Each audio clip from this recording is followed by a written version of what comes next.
Hi, and welcome to Carolina Varsity's 2015 Week 4. This will be Hopewell traveling down to play Olympic. I'm Dale Ross. Now the pet man, Matt Morrow. I think you got an interesting game here. Hopewell coming off the loss to Mooresville, but they played well. Right. Olympic coming off the loss to Independence, but they played well. So key for Hopewell here, you got to find a way to keep the Olympic defense on the field. Even though the Independence offense was on the field a lot in their victory, and then Olympic defense was on the field a lot. I think 2 weeks in a row, controlling the ball against an Olympic team who's not that deep this year as they have been in the past would help Hopewell out.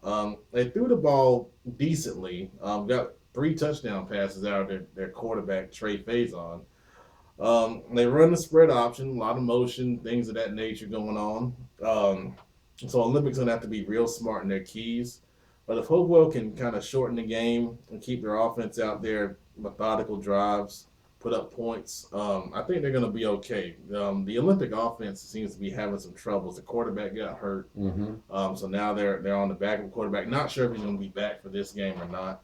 But Olympic, once again, we keep talking about their offense. They got to find something, some kind of consistency, and get it going. And it's unusual for a Coach Wilkes team to have these struggles on offense. But, working with a lot of younger kids, trying to get them going and what they're doing, Hopewell's well coached. Right. And we've seen that because they've been able to hang in games where we thought they wouldn't be able to hang in.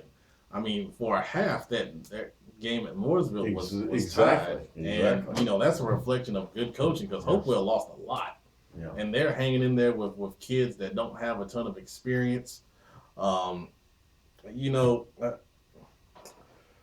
a tough one to call here because you got Olympic defense playing well, but you got Hopewell who's coming on kind of stronger than we expected. So I don't know how you would call this. I think it's a toss-up. Well, it almost is. I put down in my note here, you have to favor Olympic, but I don't know if that's quite so true, because Coach Gray has shown us that he's been able to have his team in games all year against top tier teams. I think teams that are better than Olympic, they've been in games with. Right. And that's a very good sign. So that's kind of that's going to be a tough one for Olympic, just in that area, that they're not having a patsy roll in. This is not a team that's not a guarantor that's going to roll over and you're going to be able to run the scores up. Olympics defense,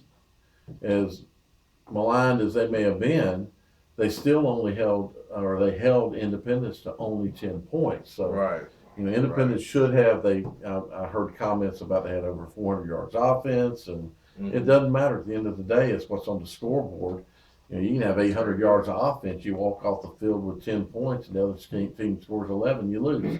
So you got to be able to put points on the board. Olympics defense, in whatever manner, was able to keep that from happening. Right. And while the other team's offense may be making mistakes, sometimes your play leads to those mistakes. I think Olympics got to settle down and clean up their mistakes that they're making on the field.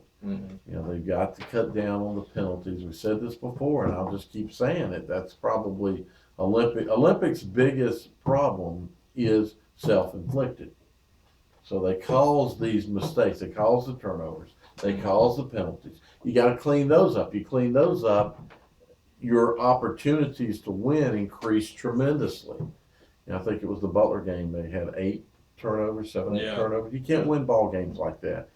Even against a Hopewell, that's going to be very, very difficult to do. So you've got to clean those things up. I think Hopewell just needs to keep doing what they're doing. Yeah.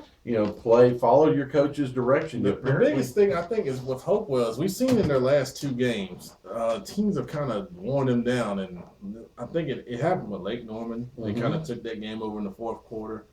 Mooresville, second half, kind of took that game over. I think Coach Gray's going to preach to them finish. Right. They want to finish the deal. They're in these games, and then they're not finishing. So hopefully they learn from those experiences in the past 2 ball games. They go to Olympic, and if they're in it, they got to finish. Sure. And that's what you got to preach. that's one of your problems with youth is, you can lose them in a ball game. Mm-hmm. I don't know if this is a physical thing from being just worn out, Mm-hmm. that the second halves are tougher for them, or if it's the youth thing and it's an experience thing, and they have the high and then they lose it, and that's carried them through the first half or the first part of the ball game, and now they get into the second part and they kind of get that let down from what they've done in the first half. Youth can do so many things that you wish they wouldn't, and you preach to them that they wouldn't. But if it's something that can be worked out, I'm sure Coach Gray will work it out. Yeah. It could be just a matter of physical conditioning. I don't know what the weather is going to be like, but we are starting to get into a little bit cooler temperatures, so thank goodness that can kind of help with these things. This is going to be a big benchmark game to see really where Olympic is at. It's almost a toss-up game, and it should not be. Right. This should be a game that Olympic wins. Do that. If it turns out to be a toss-up game, then probably have more questions about Olympic. But maybe not. Maybe Hopewell's, Coach Gray's teams improve and get better. He's definitely a great coach. So, all right, there you go. Come to Still Creek. Watch a ball game at Olympic. Thank you.